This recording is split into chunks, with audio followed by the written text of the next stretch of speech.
ನಮಸ್ತೆ friends, welcome back to Avighna creation. ಇವತ್ತಿನ ಈ ವಿಡಿಯೋದಲ್ಲಿ ನಾನು ನೋಡಿ ಈ ಥರ ಡಬಲ್ ಆರ್ಚ್ ಕ್ರೋಶ ಡಿಸೈನ್ ತೋರಿಸ್ತಾ ಇದ್ದೀನಿ. ತುಂಬ ಈಸಿಯಾಗಿ ಹಾಕ್ಬೋದು, ನೋಡ್ಲಿಕ್ಕೆ ಚೆನ್ನಾಗೂ ಕಾಣುತ್ತೆ. ಬನ್ನಿ ಹಾಗಾದರೆ ವಿಡಿಯೋ ಚೆಕ್ ಮಾಡೋಣ. ನೋಡಿ, ಮೊದಲಿಗೆ ಒಂದು ಸಿಂಗಲ್ ಕ್ರೋಶ ಮಾಡಿಕೊಂಡು 4 ಚೈನ್ ಹಾಕ್ಕೊಳ್ತಾ ಇದ್ದೀನಿ.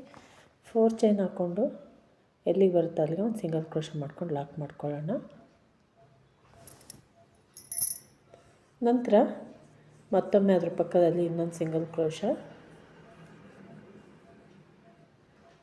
ಹಾಗೆ ಇನ್ನೊಂದು ಸಿಂಗಲ್, ಒಟ್ಟು ಟೋಟಲ್ 3 ಸಿಂಗಲ್ ಕ್ರೋಶೆ ಆಗುತ್ತೆ.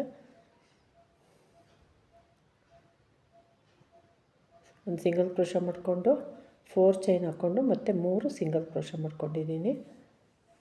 4 ಚೈನ್ ಗ್ಯಾಪು ಕುಚ್ಚು ಹಾಕ್ಲಿಕ್ಕೆ ನಿಮಗೆ ಗ್ಯಾಪ್ ಜಾಸ್ತಿ ಬೇಕು ಅಂದರೆ ಈ 4 ಚೈನ್ನ 3 ಟೈಮ್ಸ್ ಎಲ್ಲ 3 ಚೈನ್ನ 3 ಟೈಮ್ಸ್ ಹಾಕ್ಕೊಳ್ಳಿ.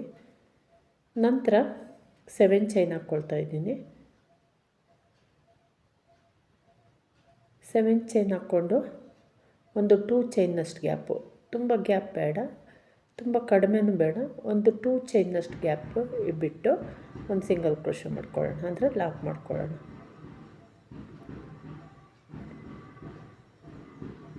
ನಂತರ ಈಗ ಮತ್ತೆ 7 ಚೈನ್ ಹಾಕ್ಕೊಳ್ತಾ ಇದ್ದೀನಿ.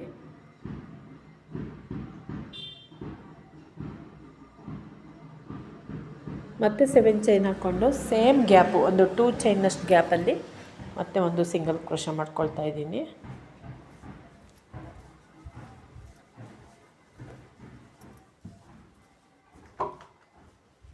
ಈ ಎರಡು ಗ್ಯಾಪ್ ಇದೆಯಲ್ಲ, 7 ಚೈನ್ ಗ್ಯಾಪು ಸೇಮ್ ಗ್ಯಾಪ್ ಇರಬೇಕು, ಎರಡೂ ವ್ಯತ್ಯಾಸ ಇರಬಾರ್ದು, ಆವಾಗ ನೀಟಾಗಿ ಕಾಣುತ್ತೆ ಫಿನಿಶಿಂಗು. ನಾವು ಲಾಕ್ ಮಾಡ್ಕೊಳ್ತೀವಲ್ಲ 7 ಚೈನ್ದು ಸೇಮ್ ಗ್ಯಾಪಲ್ಲೇ ಲಾಕ್ ಮಾಡ್ಕೋಬೇಕು. ಒಂದು 2 ಚೈನ್ನಷ್ಟು ಗ್ಯಾಪಲ್ಲಿ 2 ಚೈನನ್ನು ನಾವು ಸೇಮ್ ಗ್ಯಾಪಲ್ಲೇ ಲಾಕ್ ಮಾಡ್ಕೊಂಡಿರಬೇಕು. ನಂತರ ಪಕ್ಕದಲ್ಲಿ ಒಂದು ಸಿಂಗಲ್ ಕ್ರೋಶ ಮಾಡಿಕೊಂಡು ಮತ್ತೊಮ್ಮೆ ಈಗ ನೀಡಲ್ ಮೇಲೆ ದಾರ ತೊಗೊಳ್ತೀನಿ. ಒಮ್ಮೆ ನೀಡಲ್ ಮೇಲೆ ದಾರ ಸುತ್ತಕೊಂಡು ಆ 7 ಚೈನ್ ಗ್ಯಾಪಿಗೆ ನೀಡಲ್ ಹಾಕಿ ದಾರನ ತೊಗೊಬಂದು ನೀಡಲ್ ಮೇಲಿರೋ 3 ದಾರನೂ ಒಂದು ಮಾಡ್ಕೊಳ್ಳೋಣ, ಅಂದರೆ ಹಾಫ್ ಡಬಲ್ ಕ್ರೋಶ. ನಂತರ ಅದೇ ರೀತಿ ಮತ್ತೊಂದು ಹಾಫ್ ಡಬಲ್ ಕ್ರೋಶ. ಈ 7 ಚೈನ್ ಗ್ಯಾಪಿಗೆ ನಾನು 6 ಅಥವಾ 7 ಹಾಫ್ ಡಬಲ್ ಕ್ರೋಶ ಮಾಡ್ಕೊಳ್ತಾ ಇದ್ದೀನಿ.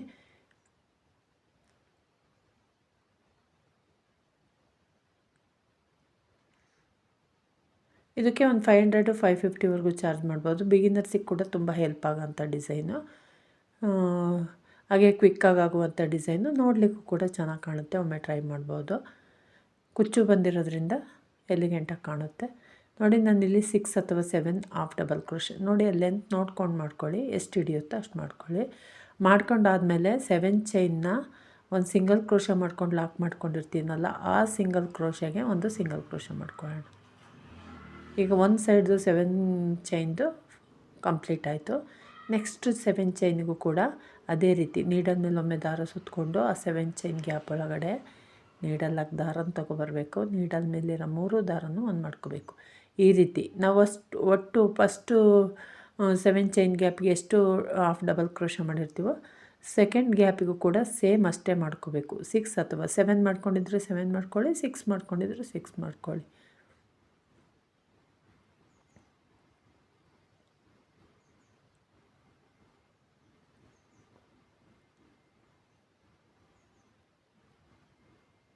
ತುಂಬ ಈಸಿಯಾಗಿರೋಂಥ ಡಿಸೈನು.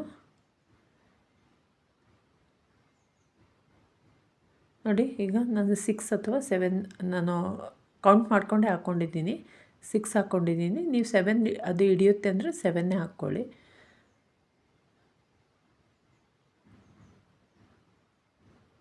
ಹಾಕ್ಕೊಂಡು ಈಗ ಫಸ್ಟ್ ಸಿಂಗಲ್ ಕ್ರೋಶ ಇದೆಯಲ್ಲ ಅದನ್ನು ಬಿಟ್ಟು ಸೆಕೆಂಡ್ ಸಿಂಗಲ್ ಕ್ರೋಶ, ಅಂದರೆ ಮಧ್ಯದ ಸಿಂಗಲ್ ಕ್ರೋಶ ಇದೆಯಲ್ಲ ಆ ಸಿಂಗಲ್ ಕ್ರೋಶ ಒಳಗಡೆ ಒಂದು ಸಿಂಗಲ್ ಕ್ರೋಶ ಮಾಡ್ಕೊಳ್ಳಿ.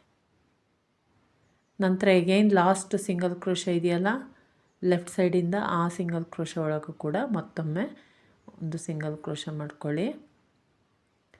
ಈಗ ಡಿಸೈನ್ನ ಫ್ರಂಟಿಗೆ ಟರ್ನ್ ಮಾಡಿಕೊಂಡು ನಾವೇನು ಹಾಫ್ ಡಬಲ್ ಕ್ರೋಶ ಮಾಡಿದ್ದೀವಲ್ಲ, ಫಸ್ಟ್ ಹಾಫ್ ಡಬಲ್ ಕ್ರೋಶ ಒಳಗಡೆ ಒಂದು ಸಿಂಗಲ್ ಕ್ರೋಶ ಮಾಡ್ಕೊಳ್ತಾ ಇದ್ದೀನಿ. ನಂತರ ಸೆಕೆಂಡ್ ಹಾಫ್ ಡಬಲ್ ಕ್ರೋಶ ಒಳಗಡೆ ಒಂದು ಸಿಂಗಲ್ ಕ್ರೋಶ, 2 ಆಯಿತು. ನಂತರ 3,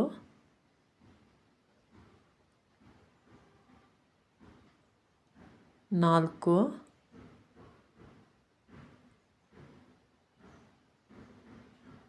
5 ಹಾಫ್ ಡಬಲ್ ಕ್ರೋಶೆ ಮಾಡ್ಕೊಳ್ತೀವಿ. ಇನ್ನೊಂದು ಮಾಡ್ಕೊಳ್ಳೋಣ. 5 ಸಿಂಗಲ್ ಕ್ರೋಶೆ ಮಾಡ್ಕೊಂಡಾದಮೇಲೆ ನಾನು ಇನ್ನೊಂದು ಸಿಂಗಲ್ ಕ್ರೋಶೆ ಮಾಡ್ಕೊಂಡಿದ್ದೀನಿ, 6 ಮಾಡ್ಕೊಂಡಿದ್ದೀನಿ, ಸ್ಕಿಪ್ ಆಗಿದೆ ಅದು. 6 ಸಿಂಗಲ್ ಕ್ರೋಶೆ ಮಾಡ್ಕೊಂಡಾದಮೇಲೆ ಒಂದು ಬೀಡ್ ಹಾಕ್ಕೊಳ್ತಾ ಇದ್ದೀನಿ. ಬೀಡ್ ಹಾಕ್ಕೊಂಡು ಬೀಡ್ ಲಾಕ್ ಮಾಡಿ ನಂತರ ಲೆಫ್ಟ್ ಸೈಡಲ್ಲಿ ಫಸ್ಟು ಸಿಂಗಲ್ ಕ್ರೋಶೆ ಇದೆಯಲ್ಲ, ಹಾಫ್ ಡಬಲ್ ಕ್ರೋಶೆ ಇದೆಯಲ್ಲ, ಅಲ್ಲಿಗೆ ಒಂದು ಲಾಕ್ ಮಾಡ್ಕೊಳ್ಳೋಣ. ಬೀಡ್ ಲಾಕ್ ಮಾಡಿ ಫಸ್ಟು ಹಾಫ್ ಡಬಲ್ ಕ್ರೋಶೆಗೆ ಒಂದು ಸಿಂಗಲ್ ಕ್ರೋಶೆ ಮಾಡ್ಕೊಳ್ಳೋಣ. ನಂತರ ಅದರ ಬೇಡ, ಮತ್ತೊಮ್ಮೆ ಸಿಂಗಲ್ ಕ್ರೋಶೆ ಮಾಡ್ಕೊಳ್ಳೋದು ಬೇಡ. ಈಗ ಚೈನ್ ಹಾಕ್ಕೊಳ್ಳೋಣ. 4 ಚೈನು, 4 ಚೈನ್ ಹಾಕ್ಕೊಂಡು ಡಿಸೈನ್ನ ಬ್ಯಾಕ್ ಸೈಡ್ ಟರ್ನ್ ಮಾಡ್ಕೊಂಡು 4 ಚೈನ್ ಹಾಕ್ಕೋಬೇಕು. ನಂತರ ಈಗ ಬೀಡ್ ಹಿಂಭಾಗದಲ್ಲಿರುವಂತಹ ಸಿಂಗಲ್ ಕ್ರೋಶೆ ಮೇಲೆ ಸಿಂಗಲ್ ಕ್ರೋಶೆ ಮಾಡ್ಕೊಳ್ಳೋಣ. ನಾವು ಆಲ್ರೆಡಿ ಅಲ್ಲಿ ಸಿಂಗಲ್ ಕ್ರೋಶೆ ಕಂಪ್ಲೀಟ್ ಆಗಿದೆಯಲ್ಲ, ಅಲ್ಲಿ ಸಿಂಗಲ್ ಕ್ರೋಶೆ ಮಾಡ್ಕೊಳ್ಳೋಣ. ಮತ್ತು ಇನ್ನೊಂದು ಪಾಯಿಂಟಲ್ಲಿ ಅಂದರೆ ಇನ್ನೊಂದು ಗ್ಯಾಪಲ್ಲೂ ಕೂಡ ಇನ್ನೊಂದು ಸಿಂಗಲ್ ಕ್ರೋಶೆ ಮಾಡಿಕೊಂಡು ಡಿಸೈನ್ನ ಫ್ರಂಟಿಗೆ ಟರ್ನ್ ಮಾಡ್ಕೊಳ್ತಾ ಇದ್ದೀನಿ. ಫ್ರಂಟಿಗೆ ಟರ್ನ್ ಮಾಡಿಕೊಂಡು ನೀಡಲ್ ಮೇಲೆ ಒಮ್ಮೆ ದಾರ ತೊಗೊಂಡು ಸೇಮ್ ಅದೇ ರೀತಿ 4 ಚೈನ್ ಗ್ಯಾಪ್ಗೆ ನೀಡಲಾಗಿ ದಾರ ತೊಗೊಬರ್ಬೇಕು. ನೀಡಲ್ ಮೇಲಿರೋ 3 ದಾರನೂ ಒಂದು ಮಾಡ್ಕೋಬೇಕು, ಅಂದರೆ ಹಾಫ್ ಡಬಲ್ ಕ್ರೋಶೆ. ಇಲ್ಲಿ 6 ಹಾಫ್ ಡಬಲ್ ಕ್ರೋಶೆ ಮಾಡ್ಕೊಂಡಿದ್ದೀನಿ ಈ ಗ್ಯಾಪಿಗೆ.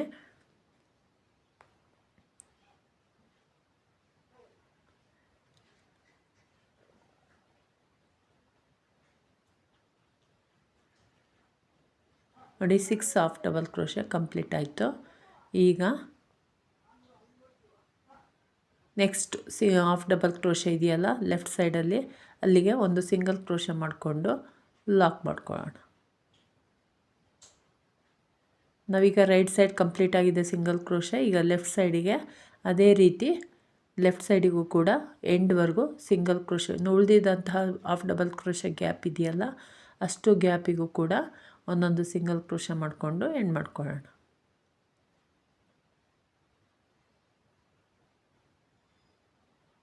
ಪ್ರತಿಯೊಂದು ಗ್ಯಾಪಿಗೂ ಹಾಫ್ ಡಬಲ್ ಕ್ರೋಶೆ ಮೇಲಿನ ಗ್ಯಾಪಿಗೆ ಒಂದೊಂದು ಸಿಂಗಲ್ ಕ್ರೋಶೆ. ನಾವು ರೈಟ್ ಸೈಡಲ್ಲೂ ಅದೇ ರೀತಿ ಮಾಡ್ಕೊಂಡಿದ್ದೀವಿ, ಈಗ ಲೆಫ್ಟ್ ಸೈಡಲ್ಲೂ ಕೂಡ ಅದೇ ರೀತಿ ಮಾಡ್ತೀವಿ.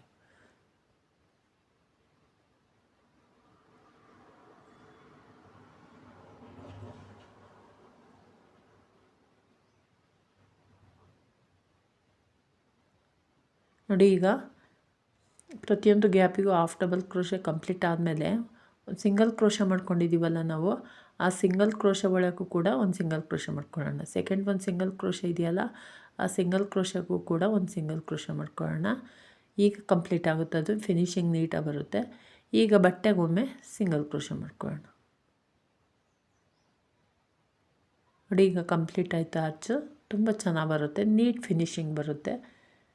ಸುಕ್ಕಾಗೋದು ಬೆಂಡಾಗೋದು ಆ ಥರ ಏನೂ ಇಲ್ಲ, ನೀಟಾಗಿ ಬರುತ್ತೆ. ಈಗ ಎಗೈನ್ 4 ಚೈನ್ ಹಾಕ್ಕೊಂಡು ನಂತರ 3 ಸಿಂಗಲ್ ಕ್ರೋಶೆ ಮಾಡ್ಕೋಬೇಕು. 4 ಚೈನ ಲಾಕ್ ಮಾಡಿದ್ದಲ್ದಲ್ಲೇ ಇನ್ನೆರಡು ಮಾಡ್ಕೋಬೇಕು. ಇದನ್ನು ಸೇರಿ ಒಟ್ಟು 3 ಸಿಂಗಲ್ ಕ್ರೋಶೆ ಮಾಡಿಕೊಂಡು ನೆಕ್ಸ್ಟ್ ಕಂಟಿನ್ಯೂ ಮಾಡಬೇಕು. ಸೇಮ್ ಇದೇನು ತೋರಿಸಿದ್ದೀನೋ ಈಗ ಇವು ಆರ್ಚು ಸೇಮ್ ಆರ್ಚ್, ಇದರ ಕಾಂಪ್ಲಿಕೇಶನ್ ಏನೂ ಇಲ್ಲ, ಈಸಿಯಾಗಿದೆ. 3 ಸಿಂಗಲ್ ಕ್ರೋಶೆ ಮಾಡ್ಕೋಬೇಕು, 7 ಚೈನ್ ಹಾಕ್ಕೊಂಡು ಲಾಕ್ ಮಾಡಿಕೊಂಡು ಮತ್ತೆ 7 ಚೈನ್ ಹಾಕ್ಕೊಂಡು ಅದೇ ರೀತಿ ಕಂಟಿನ್ಯೂ ಮಾಡಬೇಕು. ನೋಡಿ ಈ ರೀತಿ ಬರುತ್ತೆ, ತುಂಬ ಚೆನ್ನಾಗಿ ಬಂದಿದೆ ಡಿಸೈನು. ನಾನಿಂದು ಒಂದು 5 ಆರ್ಚ್ ಕಂಪ್ಲೀಟ್ ಮಾಡಿದ್ದೀನಿ. 5 ಆರ್ಚ್ ಕಂಪ್ಲೀಟ್ ಆದಮೇಲೆ ಈ ರೀತಿ ಕಾಣುತ್ತೆ ನೋಡಿ. ಇದಕ್ಕೆ ಕುಚ್ಚು ಕೂಡ ಹಾಕಿದ್ದೀನಿ, ಕುಚ್ಚು ಹಾಕಿದ್ದು ಕೂಡ ತೋರಿಸಿದ್ದೀನಿ. ಇಷ್ಟ ಆಗಿದ್ದರೆ ಒಂದು ಲೈಕ್ ಕೊಡೋದನ್ನು ಮರಿಬೇಡಿ. ಯಾರೆಲ್ಲ ಸಬ್ಸ್ಕ್ರೈಬ್ ಮಾಡ್ಕೊಳ್ದೆ ನೋಡ್ತಿದ್ದೀರಾ ಪ್ಲೀಸ್ ಸಬ್ಸ್ಕ್ರೈಬ್ ಮಾಡ್ಕೊಳ್ಳಿ, ಸಪೋರ್ಟ್ ಮಾಡಿ. ನಿಮ್ಮ ಅನಿಸಿಕೆಗಳನ್ನ ಕಮೆಂಟ್ ಬಾಕ್ಸಲ್ಲಿ ತಿಳಿಸಿ. Thank you for watching. Bye.